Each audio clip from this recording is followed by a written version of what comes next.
कहानी का पूरा आनंद लेने के लिए कहानी के पिछले भागों को सुनना ना भूलें। कहानी के पिछले भागों का लिंक आपको नीचे कमेंट बॉक्स और डिस्क्रिप्शन बॉक्स में मिलेगा। तो चलिए आगे की कहानी शुरू करते हैं। जय श्री कृष्ण, जय श्री राधे, ओम नमः शिवाय, जय माता दी। ये सुनकर तारा हड़बड़ाते हुए बोली, नहीं, मैं यहाँ नहीं रहूँगी, हरगिज़ नहीं, कहकर दरवाजे से बाहर निकल गई। वह लड़की जिसका नाम रेशमा था, उसने उसे रोकने की कोशिश की, लेकिन वह रुकी नहीं। जैसे ही वह ऊपर बरामदे में पहुंची तो उसे विक्की दादा मिल गए, जो सुबह उससे मुस्कुराकर बड़े प्यार से बातें कर रहे थे। अब वह काफ़ी खूंखार लग रहे थे। वह गुस्से में उससे बोले, कहाँ जा रही हो? मैं वापस अपने घर जा रही हूँ, मुझे नहीं रहना यहाँ पर। चुपचाप नीचे चली जाओ, अब यही तुम्हारा घर है, समझी तुम? और यहाँ पर जो सब लड़कियाँ करती है वही तुम्हें करना होगा। नहीं, मैं ऐसा नहीं करूँगी। विक्की दादा ने एक जोरदार तमाचा उसके गाल पर रख दिया, जिससे तारा के होठ पर खून निकल आया। तब तारा रोते हुए बोली, चाहे आप जो कर लो, लेकिन मैं यहाँ नहीं रहूँगी। यह सुनना था कि विक्की दादा ने दो आदमियों से बोलकर जबरदस्ती पकड़कर उसी कमरे में छुड़वा दिया और बाहर से दरवाज़ा बंद कर दिया। तारा काफ़ी रोई चिल्लाई, लेकिन उसकी पुकार सुनने वाला वहाँ कोई नहीं था। जब रात के 8 बज गए तो दरवाज़ा खुला। वही लड़की जिसका नाम रेशमा था, वह अंदर आई और तारा को रोते देखकर बोली, क्यों अपने लिए आफत मोल ले रही हो? तुम चाहो जो कर लो, लेकिन इस नर्क से बाहर कभी नहीं निकल सकती। तुम क्या जानती हो, यहाँ जितनी भी लड़कियाँ हैं वह सब अपनी मर्जी से आई है। नहीं, कोई किसी के प्यार में पकड़कर यहाँ पर आई है तो किसी को अपने ही यहाँ पर धोखे से बेच गए। कोई अपहरण करके लाई गई है तो किसी को खरीद कर लाया गया है। रेशमा अपने साथ खाने की थाली लाई थी और तारा की तरफ खाना देते हुए बोली, लो खाना खा लो। नहीं, मैं खाना नहीं खाऊंगी। यह सुनना था कि वह लड़की खाना वहीं रखकर यह कहते हुए चली गई, जब मन हो तब खा लेना। उस लड़की ने वापस बाहर से दरवाज़ा बंद कर दिया। उसके जाने के लगभग 30 मिनट बाद दरवाज़ा फिर खुला। अब की बार एक काला सा मोटा सा आदमी अंदर आया, जिसे देखकर तारा घबरा गई। उसके मुंह से शराब की दुर्गंध आ रही थी। तुम कौन हो? यहाँ क्यों आए हो? जाओ यहाँ से, जाओ।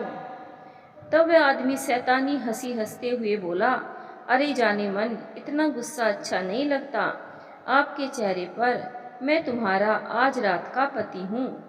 यह सुनना था कि तारा वहाँ से भागने लगी तो उस आदमी ने अपने हाथ से पकड़कर उसे वापस खींच लिया और बोला, अगर ज़्यादा नाटक करने की कोशिश की और यहाँ से भागने की कोशिश की ना, तो तुम सोच भी नहीं सकती कि तुम्हारे साथ क्या होगा।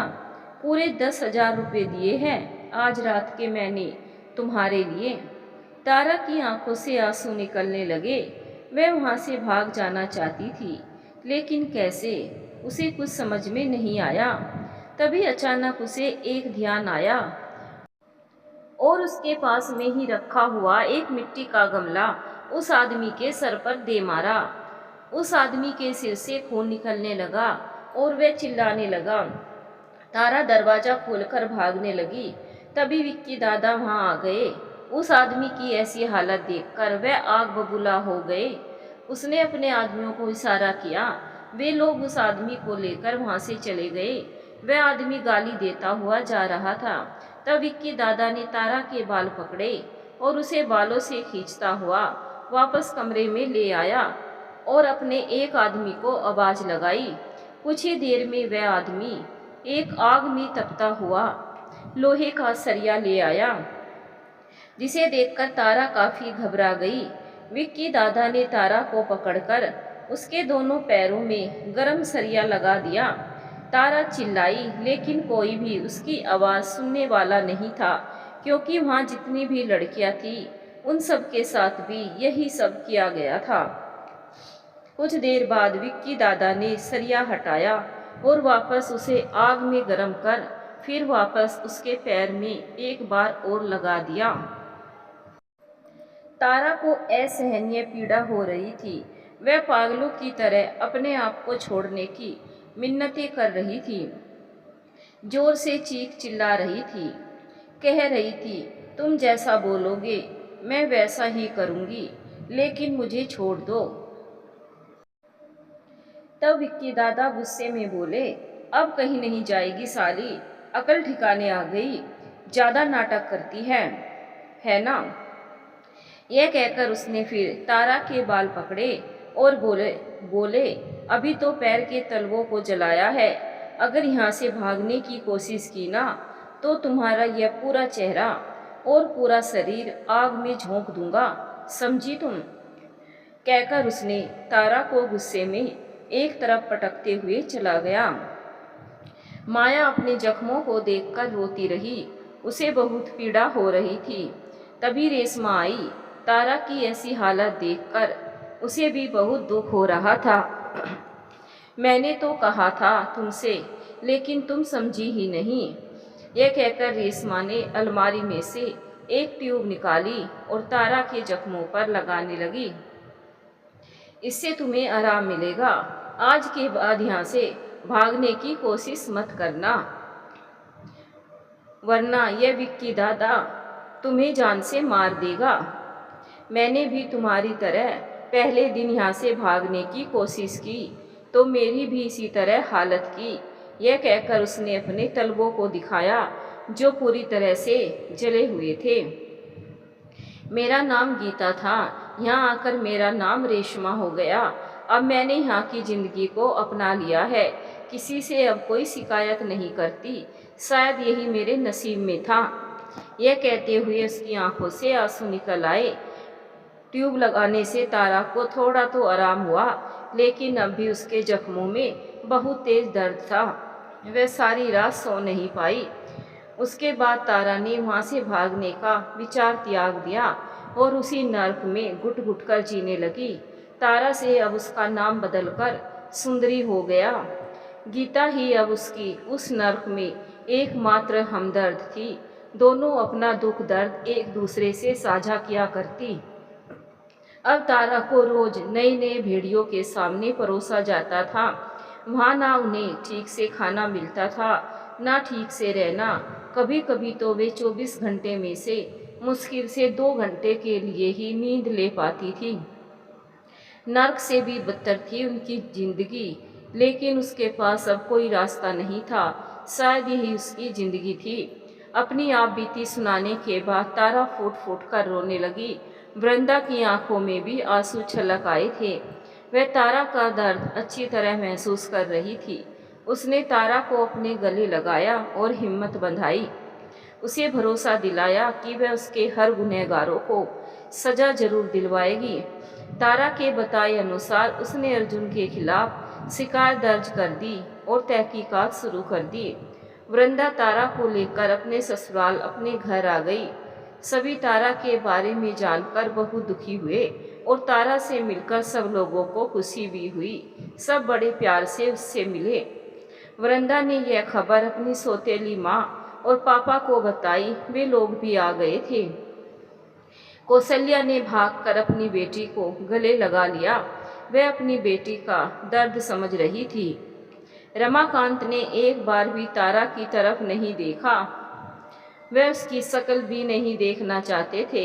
यहाँ तक कि उसने मना कर दिया था कि वह अब कभी भी तारा को अपने साथ नहीं ले जाएंगे और ना ही उसकी सूरत देखेंगे। उसकी वजह से उन्हें काफ़ी कुछ सुनना और सहना पड़ा है। वह नहीं चाहते कि तारा अब उनके साथ रहे, जिसकी वजह से लोग अब उनका जीना दुश्वार कर दे। वह तारा को अब नहीं अपना सकते थे। वृंदा और केशव ने उन्हें समझाने की बहुत कोशिश की, लेकिन रमाकांत समझने को तैयार नहीं थे। कौशल्या को भी यह बात सही लगती थी। अगर तारा उनके साथ रहेगी और लोगों को पता चलेगा कि आज तक तारा कहाँ थी, तो वे लोग उन पर कितना कीचड़ उछालेंगे, वह भी अच्छी तरह जानती थी। इसीलिए उसने भी तारा को ना ले जाने की अपनी मजबूरी बताई। तारा आज अपने आप में बहुत शर्मिंदगी महसूस कर रही थी और फूट फूट कर रो रही थी कि आज उसकी एक गलती की वजह से उसके सगे माँ बाप भी उसे नहीं अपना रहे हैं। आज उसकी गलती की वजह से समाज के सब लोग उस पर कीचड़ उछाल रहे हैं। उसके जीवन को धिक्कार है। वह फूट फूट कर रोने लग गई। वह सोचने लगी कि इससे तो मर जाना ही बेहतर है। लेकिन वृंदा ने उसे हिम्मत बंधाई और कहा कि मर जाने से जिंदगी की परेशानियां खत्म नहीं हो जाती। अगर हम डटकर मुकाबला करें तो हर परेशानी का हल निकल आता है। तारा वृंदा से हाथ जोड़कर रोते हुए अपने किए पर माफ़ी मांगती है कि उसने उसके साथ भी कितना कुछ गलत किया था। अगर समय रहते उसने उसकी बात मान ली होती तो आज उसे यह दिन देखना नहीं पड़ता। मैंने तो मेरी बहन तुझे कब का माफ़ कर दिया। मैं तो हमेशा से ही तेरा भला चाहती थी। यह सुनते ही तारा ने वृंदा को गले लगा लिया। तारा वृंदा के साथ उसके ससुराल में ही रहने लगी। धीरे धीरे सबसे अच्छी तरह घुल मिल गई। वही वृंदा दिन रात तारा को इंसाफ दिलाना चाहती थी।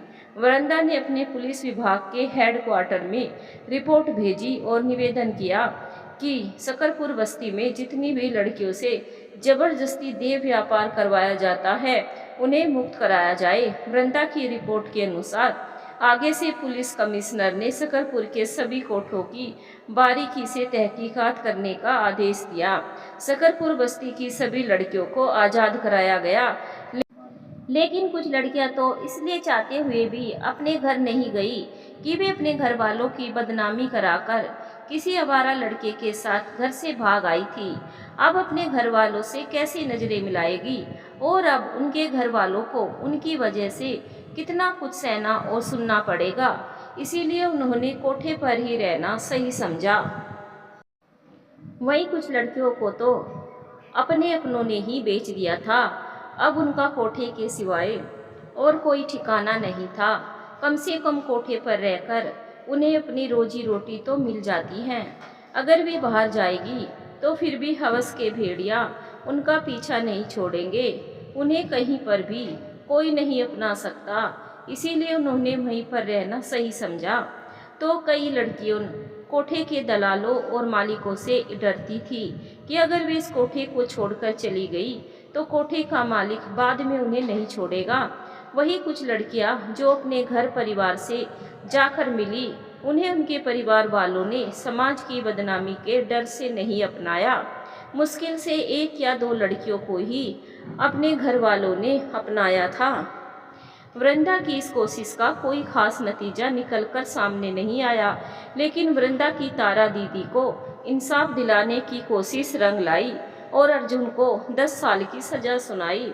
अर्जुन के माता पिता ने पानी की तरह पैसा बहाकर अर्जुन को बचाने की पूरी कोशिश की, लेकिन उसे सजा दिलाने से ना बचा पाए। वही कोठे के मालिक विक्की दादा के अमानवीय व्यवहार के लिए और लड़कियों को जबरदस्ती देह व्यापार में धकेलने के लिए उसे भी 2 साल की सजा सुनाई गई। विक्की दादा जेल जाते समय वृंदा को गुस्से में घूर रहा था और वृंदा की तरफ देखते हुए बोले, इसका बदला तो मैं लेकर रहूंगा, तुम्हें मैं कहीं का नहीं छोड़ूंगा। यह कहकर वह जेल चले गया। तारा को इंसाफ तो मिल चुका था, लेकिन उसकी आत्मा पर जो जख्म लगे थे उनको भरने में अभी समय बाकी था। वह दिन रात अपने अतीत को याद कर रोती रहती। वही वृंदा और उसका परिवार उसके साथ थे। वे लोग उसे हिम्मत बंधा रहे थे। धीरे धीरे तारा भी अब वृंदा के परिवार के साथ अच्छे से घुल मिल गई थी। कभी कभी तारा सोचती थी कि अगर उस दिन उसने गलती ना की होती तो आज उसका भी ऐसे ही हंसता खेलता परिवार होता जैसा आज वृंदा का है। तारा सबसे अच्छे से घुल मिल गई थी, लेकिन केशव तो रोज ऑफिस चले जाते, वृंदा थाने और अनाया स्कूल चली जाती। सुलोचना जी और तारा ही घर पर रह जाते थे। तारा का घर पर मन नहीं लगता था, वह भी कुछ करना चाहती थी। एक दिन उसने इस बारे में वृंदा से बात की तो वृंदा बोली, तारा दीदी, तुम्हें काम करने की क्या ज़रूरत है? मैं जानती हूँ, लेकिन मैं खुद भी अपने पैरों पर खड़ी होना चाहती हूँ, कुछ करना चाहती हूँ। प्लीज़ वृंदा, मेरे लिए कोई भी काम ढूंढो जिससे मेरा भी मन लगा रहे। मुझे यह महसूस ना हो कि मैं आप सब पर एक बोझ हूँ। तारा के बार बार कहने पर वृंदा मना नहीं कर सकी। वृंदा ने इस बारे में केशव से बात की। तब केशव ने बताया कि उसके ऑफिस में एक सहकर्मी की कमी है और सभी ऑफिस का स्टाफ एक प्राइवेट सहकर्मी जो उन्हें उनकी फाइलें एक दूसरे को दे सके की ज़रूरत है। अगर तारा चाहे तो वहाँ पर जॉब कर सकती है। यह सुनकर वृंदा बहुत खुश हुई और उसने यह खबर तारा को सुनाई। तारा भी सुनकर बहुत खुश हुई और दूसरे दिन केशव के साथ जाकर ऑफिस में इंटरव्यू दे दिया। उसका सिलेक्शन हो गया और वह वहाँ पर गेस्ट सहकर्मी के रूप में कार्य करने लगी। वह रोज केशव के साथ उसकी मोटरसाइकिल पर बैठकर ऑफिस जाती और शाम को केशव के साथ ही वापस आ जाती थी। धीरे धीरे दिन गुजरने लगे, सब कुछ अच्छा चल रहा था। अब तारा भी बहुत खुश रहने लगी थी। धीरे धीरे वह अपने अतीत के दर्द से बाहर आने लगी। धीरे धीरे तारा के रूप में भी निखार आने लगा और पहले की तरह सुंदर लगने लगी थी। यह सब देखकर वृंदा बहुत खुश होती। तारा भी सबसे अच्छे से घुल मिल गई थी। वह केशव से भी अब अच्छे से बातें करती थी। केशव भी तारा से अच्छे से बात करता था। केशव वृंदा से बहुत प्यार करता था। वह उसे कभी भी किसी चीज की कमी महसूस नहीं होने देना चाहता था। एक दिन वृंदा की तबीयत अचानक खराब हो गई और चक्कर खाकर गिर पड़ी।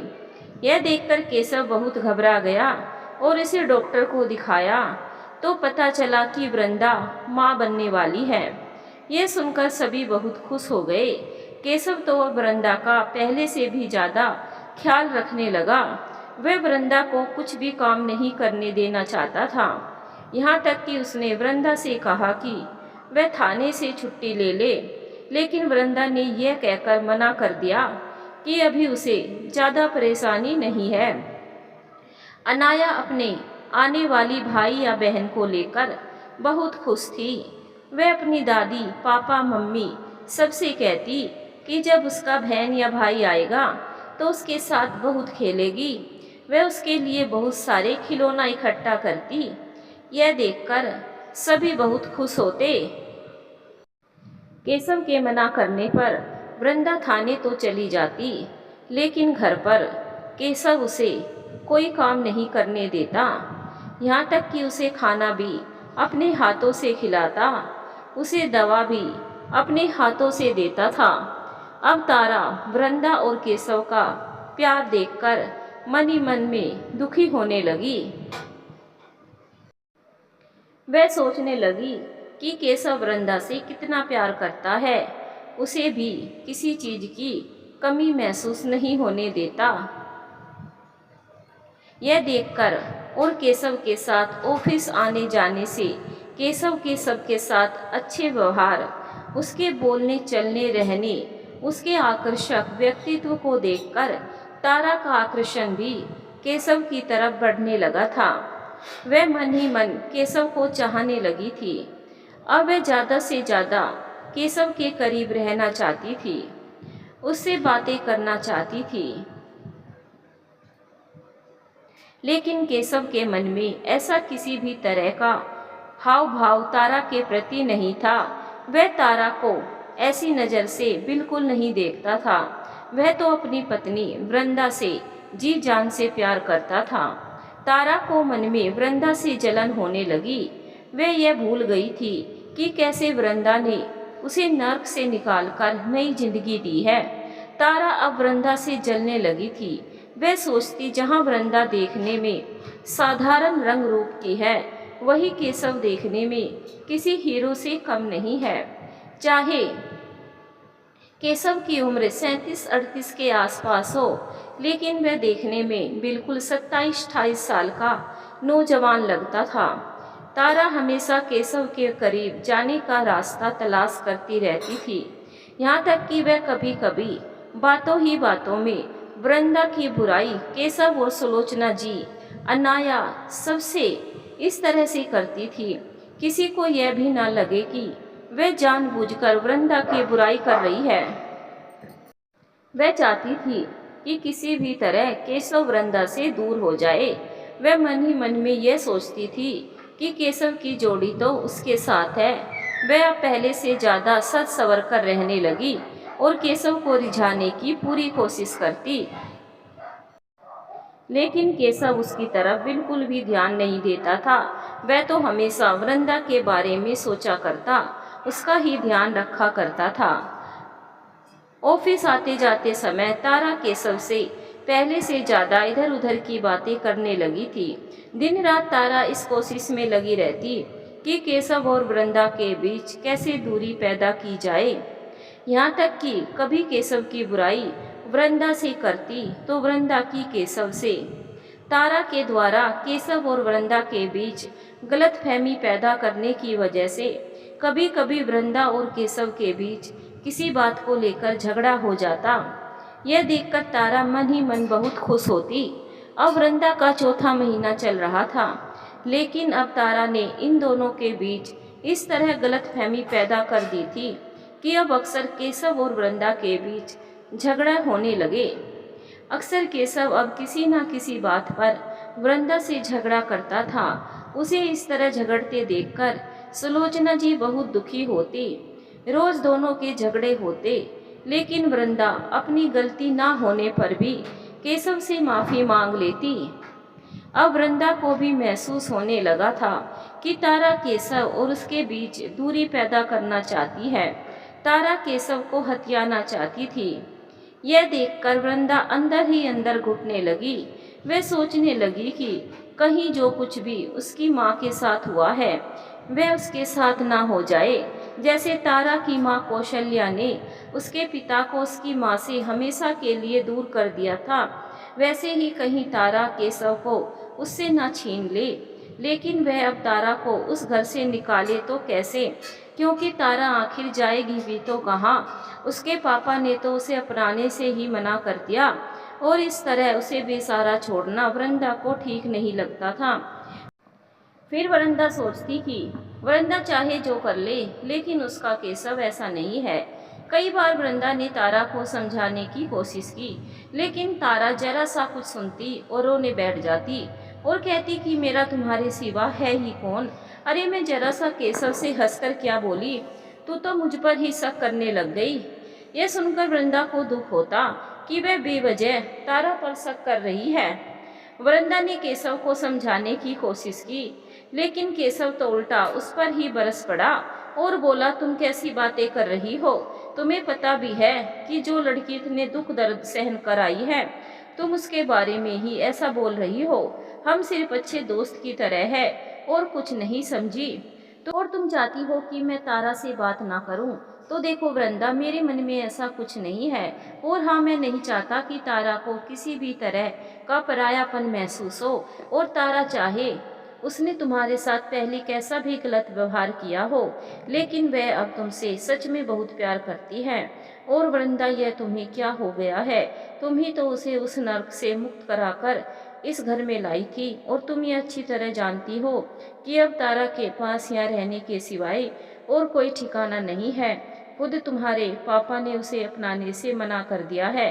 ऐसे में वे जाएगी भी तो कहाँ जाएगी? अरे तुम तो उसकी बहन हो, फिर भी तुम अपनी ही बहन पर शक कर रही हो। यह कहकर केशव वहाँ से गुस्से में चला गया।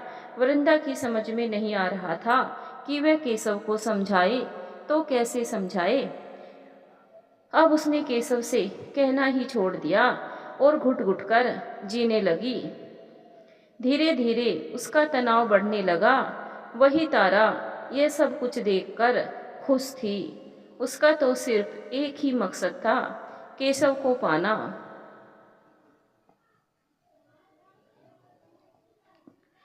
दिन गुजरने के साथ ही केशव और वृंदा के बीच दूरियां बढ़ने लगी।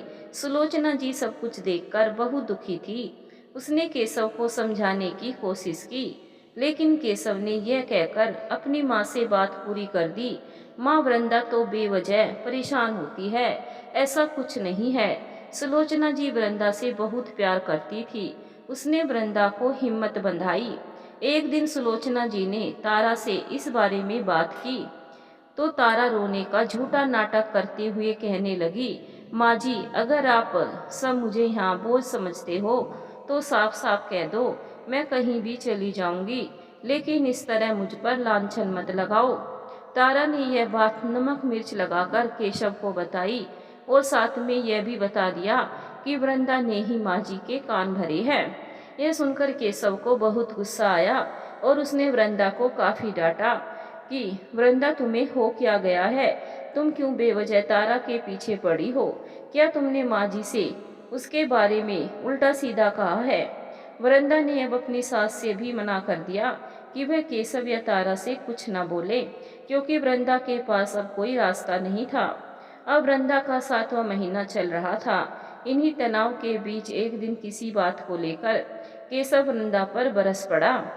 वृंदा यह सब कुछ देखकर इतना दुखी हो गई और धीरे धीरे उसका सिर दर्द बढ़ने लगा और उस दिन शाम को वह चक्कर खाकर गिर पड़ी। उसे इस तरह गिरते देखकर केशव घबराते हुए उसे डॉक्टर के पास ले गया। डॉक्टर ने उसका चेकअप कर केशव को बताया कि जितना ज़्यादा हो सके इसे खुश रखने की कोशिश करो, क्योंकि अधिक तनाव में रहने की वजह से यह बेहोश हुई थी। इसके अधिक तनाव का असर आपके होने वाले बच्चे और इनके स्वास्थ्य पर पड़ेगा।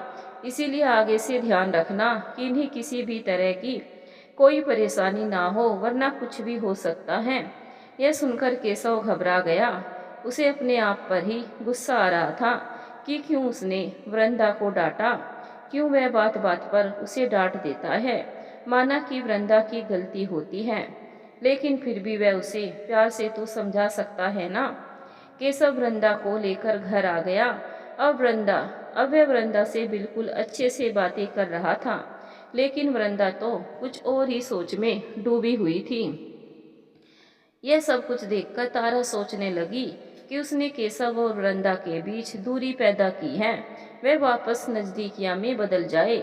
मुझे कैसे भी करके केशव को अपना बनाना होगा, इससे पहले कि कुछ हो।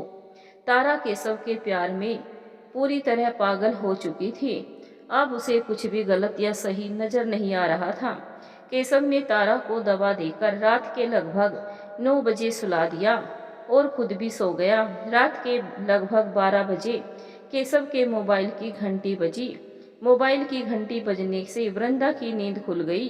इससे पहले कि वह कुछ कहती, केशव ने फोन उठा लिया। वृंदा की नींद खुल चुकी थी, लेकिन फिर भी वह सोने का नाटक करने लगी। उसे यह सोचकर हैरानी हो रही थी कि इतनी रात गए केशव को फोन कौन कर सकता है। लेकिन जैसे ही केशव ने फोन कान पर लगाया और बोला, हाँ तारा बोलो, ठीक है मैं अभी आता हूँ। यह सुनकर वृंदा को बहुत दुख हुआ। वह सोचने लगी कि इतनी रात गए तारा ने केशव को फोन किया है। केशव अपने बिस्तर पर से उठा उसने वृंदा की तरफ देखा। वृंदा तो जैसे गहरी नींद में सोई हो। उसे सोई जानकर केशव वहां से उठा और सीधे कमरे से बाहर निकल गया।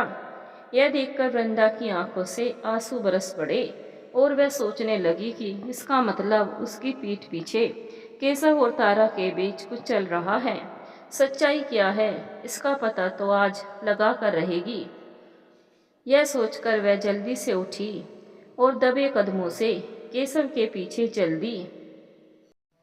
जैसे ही केशव ने तारा के कमरे का दरवाजा खोला और अंदर प्रवेश किया, वैसे ही वृंदा चुपके से जाकर तारा के कमरे की खिड़की के पास खड़ी हो गई, जहां से वह तारा और केशव किसी को भी अंदर से दिखाई ना पड़े और वह उन दोनों को अच्छे से देख सके और उनके बीच में होने वाली बातों को ध्यान से सुन सके। आगे क्या होगा, केशव और तारा के बीच क्या संबंध है, क्या वृंदा का शक सही है, क्या केशव वृंदा को धोखा दे रहा है, क्या वृंदा का घर टूट जाएगा। आगे की कहानी सुनने के लिए चैनल को सब्सक्राइब जरूर करें, वीडियो को लाइक भी जरूर करें। कमेंट करके हमें ज़रूर बताएं आपको कहानी कैसी लगी। धन्यवाद दोस्तों।